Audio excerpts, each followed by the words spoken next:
Welcome home, Bitcoin truth seekers. It is Tuesday, uh, January 10th. It's 12:24 p.m. here in the Arizona desert. All right, interesting day in the market. Yeah, interesting day in the sorry about that. Interesting day in the market.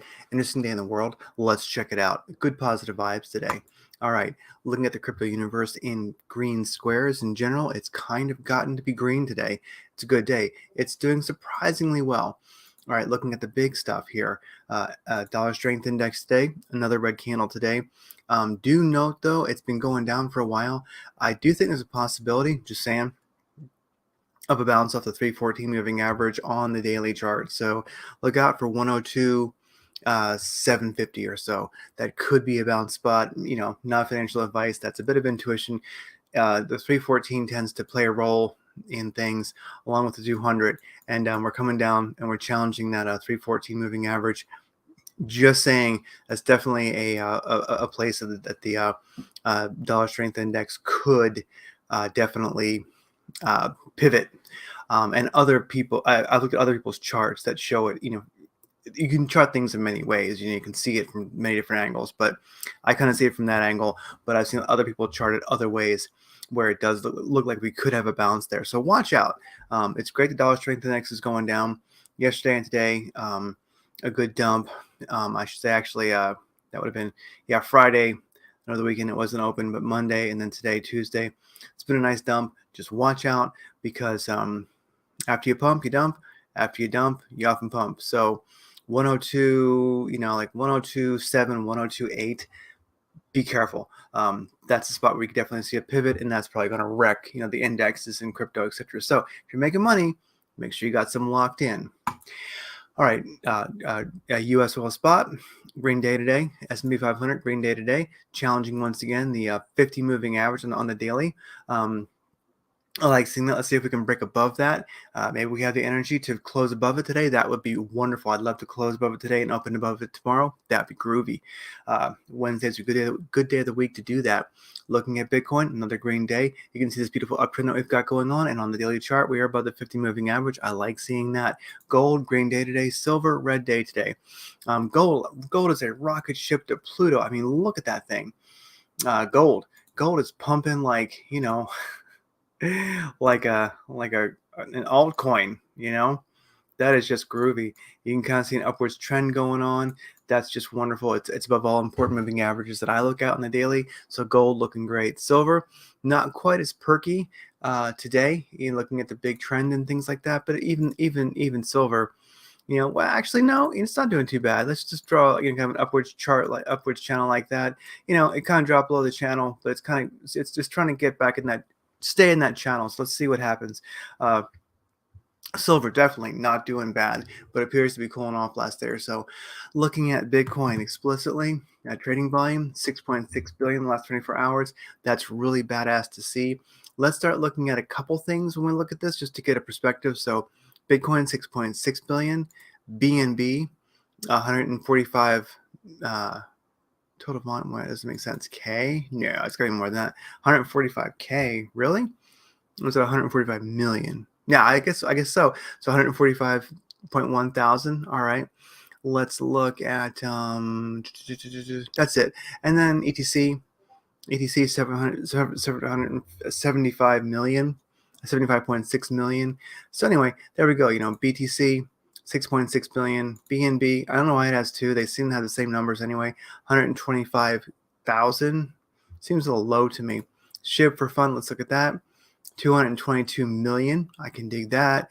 Crow with the crypto.com. That's 2.6 million. Like seeing that. And then what else? ATC 75 million, and then XMR through 38.4 million. So let's keep a look at those each time. Run through them real quick just to get an idea. Sometimes we'll be able to see. It'll have meaning if we look at it every day. But the real important thing is 6.6 billion for Bitcoin. Anyway, Dow coming in it's just in the green today. It's been kind of a sideways day, but as the day is progressing towards beginning to kind of get towards the market end, we are seeing a nice beautiful uptrend. So today I think we're going to close in the green. Let's see how it goes. Right now, the Dow is in the green, Nasdaq is in the green, and S&P 500 is in the green, both by around 0.5%. So let's see how that rolls. Definitely a positive day in the market. Tesla was down a couple percent. Now it's only down at 1.5%. Amazon, nice in the green today. The rest of the market, nothing is incredibly exciting, but at least we're just barely hanging in there with the overall index for the S&P being in the green, just barely. Looking at the hourly chart here, really looking at volume, it's funny. I'm not seeing. This is a very, very barbaric indicator, but I like this site, and I am looking at basically trades over 100K. I think is my filter here, and really I'm not seeing the usual number of like $1 million trades. I'd say I'm kind of seeing smaller trades, like in like under 1 million. Basically, I'm seeing a lot of those come in. Even though we have a lot of volume, I'm not sure where it's coming from. Maybe it's OTC or something like that. Anyway, this just either isn't working well or I'm not seeing the same volume I usually do. Anyway, regardless, definitely today, this is an hourly chart that I'm looking at here. Seeing a lot of these purple columns here, purple spurts are shorts getting wrecked. Definitely today, looking at the balance here, especially the last couple hours, last like 12 hours. Definitely there were a good deal of volume came in, and definitely has wrecked shorts more so than long. So definitely, the pessimists are not making it today, and I can understand. I mean, you'd expect your BTC to to have retraced a while ago, but it ain't. So there you go. Anyway, and maybe I'll stop using this indicator. It's kind of confusing. Let's just kill it. Anyway, top cryptocurrency. Sorry. Focus. Spot trading pairs. Spot trading volume on the big exchanges. In general today, it's been in the red. Yesterday, it was deeply, deeply in the green. Top basically 60 exchanges. Almost all of them are in the red, as in decreasing volume over the last 24 hours. Look at the 7-day graph here. You can kind of see they're all trailing off. And they're trailing off kind of hard. It's been accelerating throughout the day. So boom. And especially the important thing is Binance down 26%, 26.99% last 24 hours. Just coming in at 12 billion. Definitely volume is taking a break since, and it's understandable because yesterday's spot trading volume was insane. Derivatives, although is, it's at 30 billion, 30.9 billion. That's pretty darn groovy, and it's down 26.99%. But on Binance, derivatives back above 30 billion, just barely. That's wonderful. So definitely some leverage plays are in action right now. All right, looking at Bitcoin price action, 17,426 right now. Big players that are doing great. They're also not performing like they did yesterday, but we do have plenty of green. Shiba Inu, SHIB, continues to go up, which is nice. It's up 4.4% last 24 hours. ApeCoin up 4.4% also. Lido DAO, whatever it is, LDO, up once again over 4%. Aptos, Decentraland, what are they called? Oh, I'm sorry. Aptos, APT, up 9.8%. Flare Network, whatever that is, FLR, definitely taking a big dump. Is that negative 75% today? Well, Flare Network, pretty much over. Okay. Sorry, Flare. Anyway, blockchain whispers looking at Bitcoin for longs versus shorts. The sentiment, longs 48%, shorts 51%. So sentiment definitely is short on Binance right now for Bitcoin. For Ethereum, 39% long, 60% short. So both Bitcoin and Ethereum on Binance, where the sweet volume is, they are definitely betting on it's some shorts basically. Looking at going way back to March 2020, where we visited the 3Ks and did this beautiful fib sequence. What I'm really excited about is, for one thing, besides the fib, a very positive MACD on the daily. I like seeing that. Tangent is still focused on the positive there. I like that. So, nice, beautiful, powerful MACD. We might even see a cross above. We actually are seeing a cross above by the MACD, not the signal yet. We are seeing a cross above the mid range there, so that's really wonderful. This is a good darn sign. If you look at the MACD in the past on the daily, if you kind of study it, you can do a chart and look at it. You'll see when we do get these crosses between the mid range, up or down, definitely they do oftentimes represent significant price action, I think. So this is a wonderful thing. MACD, it's all about positivity, and it's beautiful. So once again, this Fibonacci sequence, March of 2020, visiting the 3Ks. This thing has been pretty sticky. It has worked, but we've been below the 786, which has not brought me a lot of peace. So the .786 right now, as I've drawn this, comes in at 17,982. So really, if we can break above, and it's a little ways up there, but if we can break above 18,000 basically and find support there and get back above the 786 fib level, which we've knocked our heads on a couple times. Bitcoin has not quite been able to get above that glass ceiling. If we can do that, that's going to be groovy. We've already challenged and gotten above the 50 moving average, so things are looking positive. We're revving up. Boom. Let's see what happens. Something I'm going to start using again is the ATR. If you're not familiar with it, look it up. But if you, maybe I'll do a video on it. But my settings are 21, 21, 5. Okay, so that they are. If you're interested, that's what I'm using. That's actually a tuning that the blockchain education group came up with, and experiment at your own leisure, but those settings and even the default settings actually do work pretty well. This is a slight tuning that the group has found works a little better, give you a little bit of an edge. So Bitcoin versus Tether, of course, here on the 45-minute chart, the ATR ribbon with the ATR zone. One thing you can often do if you want to know how far it might dip or pump, you can look at the ATR ribbon, or the ATR, I should say, cave, I guess you might call it, and you can see just looking at the ATR strictly, we probably have some more room we can go up. And also looking at the squeeze indicator, very powerful. One of the most popular indicators on TradingView. Definitely, we've given a bit back. We're about to squeeze towards the positive. Directional index is looking good. ADX is wonderful. Binary candles are good. Good volume. So really, and also, if you think about it,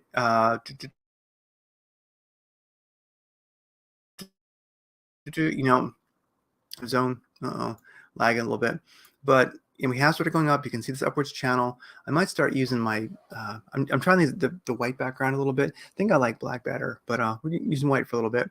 Sorry if you can't see this channel really well, but yeah, this upwards channel, it's looking powerful. I like what I'm seeing.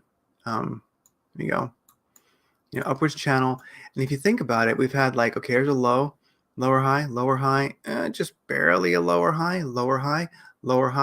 probably going to come in for another lower high and keep going. And then check this out. Ever since we started moving up in this channel, got a high, pretty much kind of like with a wick, a slightly higher high, higher high, ooh, just barely higher or equal high, higher high, higher high, higher high, higher high. So really, and green Madrid ribbons here on the super copy indicator. You can just search for Madrid over at bitcoindaily.com and or search for Madrid. But if you want to be sure you get the one that I'm using, just go to bitcoindaily.com, got more for you there, and type in Madrid, and you'll find a Madrid moving average. A lot of the indicators that I use, I do keep listed there. So anyway, don't want to hang on this too long, but we're pumping, and the chart looks good in the 45. I can't complain. So, and also very importantly, something that I do like also is looking at the 4-hour chart. You can see we still got some room to go before we actually bump that ATR, which is at around here on the 4-hour charts around let's say an easy 17,612. That's pretty nice. So anyway, there you go. But the important thing in here on the 4-hour chart, we're above the 200 moving average. In the 314, well above. I like it. We broke out of this range that we were in. Are we even going to come and find the top of this range of support, or just keep on cruising up? This is an interesting day. We definitely could have, one of the, definitely one of these could happen. Pump and then give a lot of it back. Certainly could happen. And that could certainly happen here. So just be careful. You could definitely come back to the bottom of this channel easily, or even break it and go down to the bottom of the ATR, which is around 16,600. So protect your gains. If you're in profit right now, protect your gains. If you're long-term hodling, just know, well, as always, anything can happen. So let's look at some alts. Mana, Decentraland, Mana versus USDT. It's in this beautiful upwards channel here. Squeeze indicator is beginning to correct towards the positive. Directional index is looking good. Binary candles need to catch up. No real great amount of volume coming in right now. It's leveling off here, but it is coming to visit the bottom of the upwards channel that it's been in. Beginning to perk up a little bit. I give a little bit more time, but definitely this could be a bottom and a bounce. As you can see, things tend to do what they've done. So it kind of came along here, it gracefully bottomed out and came back up. Could very well to see it doing that again and then continuing up. So I'm just watching this one. I'm using the 45-minute chart here. Hourly so how does an hourly chart look? Hourly chart, almost a little bit cleaner. You can kind of see a bounce happening, and on the hourly, you can see the candles by Sam. We've had 3 consecutive positive candles in a row, meaning the bodies basically don't overlap. That's wonderful. Is this quite a buy yet? Always at your own risk, but I'm kind of looking at I'm kind of liking the way man is looking. I don't see why this upward situation will not continue. You got lower lows. You should say you got higher highs. It kind of blew the higher lows. Higher highs a bit. But let's see what happens. It's definitely could be a channel bounce. Let's see what happens. And if it cranks, just you put your buy at the top of the channel and see what happens. All right. FET BTC. This thing is great. Made a beautiful bounce at the bottom of the channel on the 45-minute chart here. And the ATR, I love when the ATR and then the top of the channel right there in the same spot. And the indicators are going really strong. This thing is wonderful. Myself, I'm not going to get in it. I'm going to wait for it to kind of hit the top of this channel, come back down, and then probably buy it at the bottom. This is definitely one that you can work the channel on. FET BTC is definitely one to watch. XMR, I love it. I'm looking at XMR USDT, and as you can see, this thing for quite a while has been just running up. It's beautiful. It got kind of tight hugging the 200 moving average there for a while, but basically it has broken above and it's just been cruising along. If you look, we've got higher high, higher high, higher. I'm sorry, higher low, higher low, higher low, higher low, higher low, higher low, higher low. Almost just barely a higher low, and then you can say higher low here if you want. So this thing has been cruising along. Had a dump, bit of a struggle, got back above the 200 moving average, had a bit of a struggle, but it's moving up. I love it, and you got a lot of room here in the ATR zone that you could actually play for profit.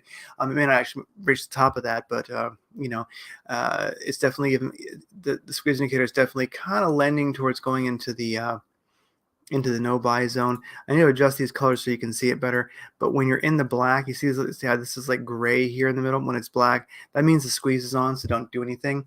But when that goes away, when it goes back to gray and you see green candles start to add up and the directional index is looking good and binary candles are looking good, especially if you see some volume spurts coming in there.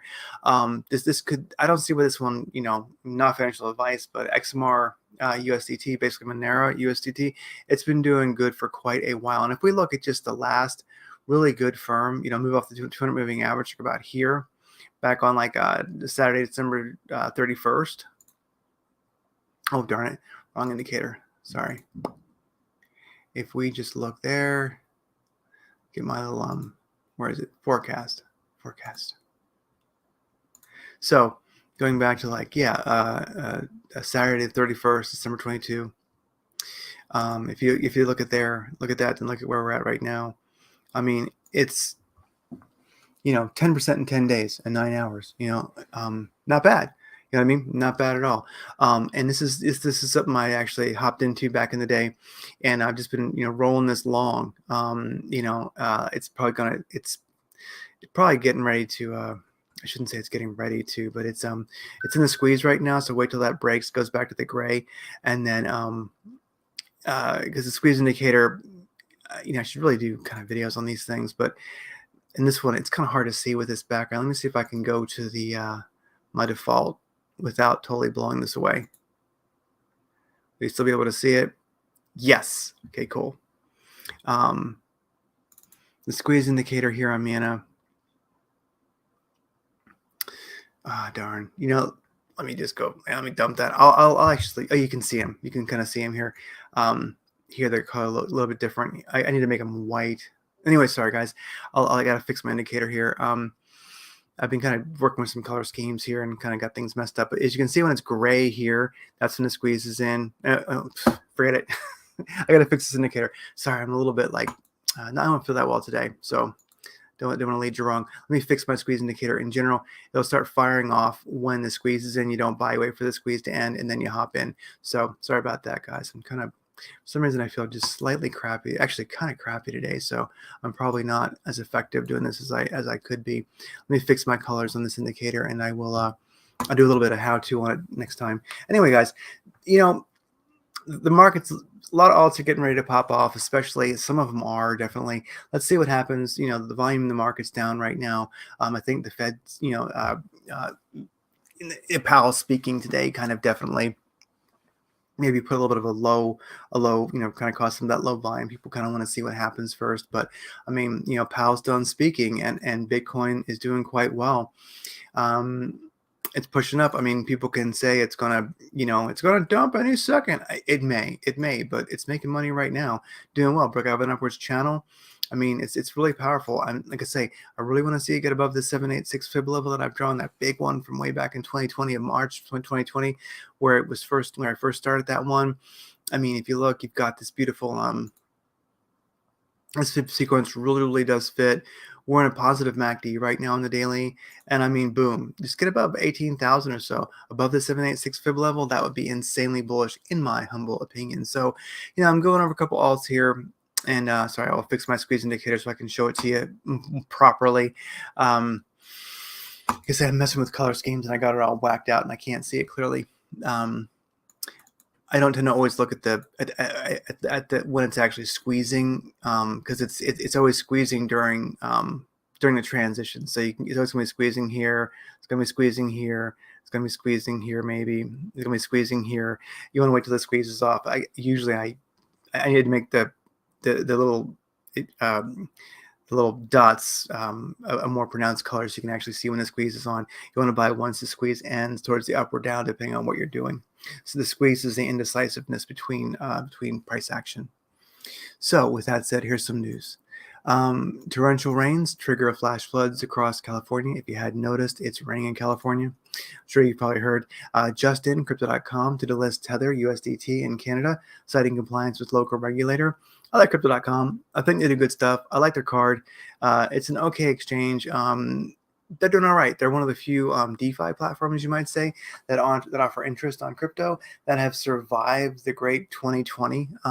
So I think they're going to stick around. They're kind of well managed, but then again, some places that I've dumped I thought were well managed, but I guess Crypto.com is kind of proving to be well managed. So if you made it through 2022 and you can make it through 2023, definitely you are well run. So kind of sucks. USDT dumped in Canada. Canada, you are a pain in the ass.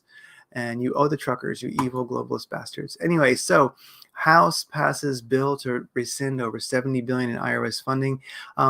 This is over at Epic Times. I read this article, and honestly, I don't even know what it means. Whatever, great. I'm glad. I don't know what that 70 billion was like the however many new IRS agents they were going to have. People, I should say IRS staff. I don't know what it meant that they were going to do it, and I'm not really sure what it means that they rescinded it. I guess that's good, but I personally don't trust this new speaker, and I don't, I'm actually beyond actually any optimism when it comes to the government. So whatever scam they're trying to pull. What is Ukraine hiding in the Bakhmut salt mines? This is really interesting. The salt mines are around since like before World War I over there in the Ukraine, and they're epically huge. People oftentimes don't know how huge of underground cities the Germans built in World War II. The 262 jet fighter, the most of the V1s and V2 and all the V2s, and then further variances were all made underground. A lot of the other factories kind of went underground during the war, and so and they even made some in Ukraine, I think. They had them everywhere. They made it in Prague even. Anyway, the salt mines are huge in Bakhmut, and the Ukrainian military has been using those because a lot of them connect, and you can see how epically huge they are. So it's a great way to hide underground. It's been done before. It's historic. Like look at the Maginot Line in France. It's not all underground, but a lot of it is. So they've been desperately trying to keep this from being captured by the Russians, and basically, I think today, and it's pretty much coming to an end, and this is going to be a big blow to Ukraine because this is how they've been able to hide equipment and move in and out from there. Losing your underground bases just doesn't really work. So Ukraine, big loss. Hero, got a customer who shot armed robber in Houston taco joint, ordered to face grand jury by Soros-funded DA. This is just a PSA. Even if you're in the right, avoid shooting people because no matter what state you're in, we do not have a favorable legal system for you. You know, so just be careful. Remember, um, you might win the battle, but you'll probably lose the war. So be careful. Um, that guy probably could have gotten away with not shooting that dude. His back was turned. He was probably leaving. He could have, yeah, you know what I mean? It's unfortunate. I understand why the guy did it, but, you know, if you're going to carry a gun, have a concealed carry permit, take some deadly force law courses, minigun ranges offer them and such. Know the law better than you know your gun, and you'll probably stay out of jail. Maybe. Anyway, Biden administration weighs nationwide ban on gas stoves. Now, this is only conjecture. This is something that they're mulling. It doesn't mean they're going to do it, but I forget where I saw it. But it's sort of like, I think, it seems like like 40% of U.S. homes use gas stoves. What kind of half-assed Greta Thunberg ass-kissing crap is this? They got to be kidding. Coinbase to slash 20% of workforce in second major round of job cuts is what it is. I still think Coinbase is a pretty solvent company. This just makes sense. You know, I like Coinbase. I'm not really a Coinbase hater. I know their fees are quite expensive, but you know, we'll see how it rolls. Coinbase ain't perfect, but I like the Coinbase card. The credit card works very, very well for me. I do like it. Good crypto to you know, fiat point of sale system. I like it. There you go. Boom. Microsoft considers 10 billion investment in Chat GPT creator. This is quite interesting. Microsoft, you know, the Microsoft stores kind of failed pretty hard. They were never Apple stores. No one understood why they were there. You know what I mean? And, you know, really, I wonder, well, anyway, AI and Chat GPT, if you're familiar with it, like the AI chat, it really is the dark kind of crap that Microsoft could get into and probably thrive in. 10 billion investment in Chat GPT. I think this is still, they're mulling, it's discussions. It ain't really written in stone. It's only being considered. But I'm telling you, man, this is friggin' the kind of darkness that Microsoft thrives in. And if it stayed there, no, it didn't. Darn it. I had a feel good story over on over on LinkedIn. Is it there? Silver. So I can find it. Silver. Screw it. Sorry, guys. I'll just start screenshotting those in the future. It had a really, really cool feel good story because they're fun. They're nice. Well, anyway, guys, Bitcoin is not doing too bad. The big indexes might even close the day in the green. I mean, they're bidding to kind of do that end of the day dump. I noticed that at the end of the day, if the indexes have done well, they'll kind of dump a little bit. If they've done badly, they kind of pump a little bit towards the end of the day. We're kind of getting there. So let's see what happens. It'd be nice if these indexes close in the green. For Bitcoin, got to get back above that 786. Basically think 18,000 is going to be very, very bullish in my opinion if we can get across that. Bitcoin doing incredibly well, and I need to fix my squeeze indicator so I can show you guys. I'll fix that after this and save it so I can show you in my white profile, my back profile, in my black profile, because it's a very, very good indicator. And we'll look at that a little bit closer next time I do one of these tomorrow. Sorry, I'm kind of feeling like crap if I rambled it. This is longer than usual. Sorry, I'm just, you know, feeling crappy today. Anyway, guys and gals, take care. Remember, for every Bitcoin Satoshi you own, a piece of shit globalist cries. That's a darn good reason to get up in the morning. So keep stacking Bitcoin sats and chill, people.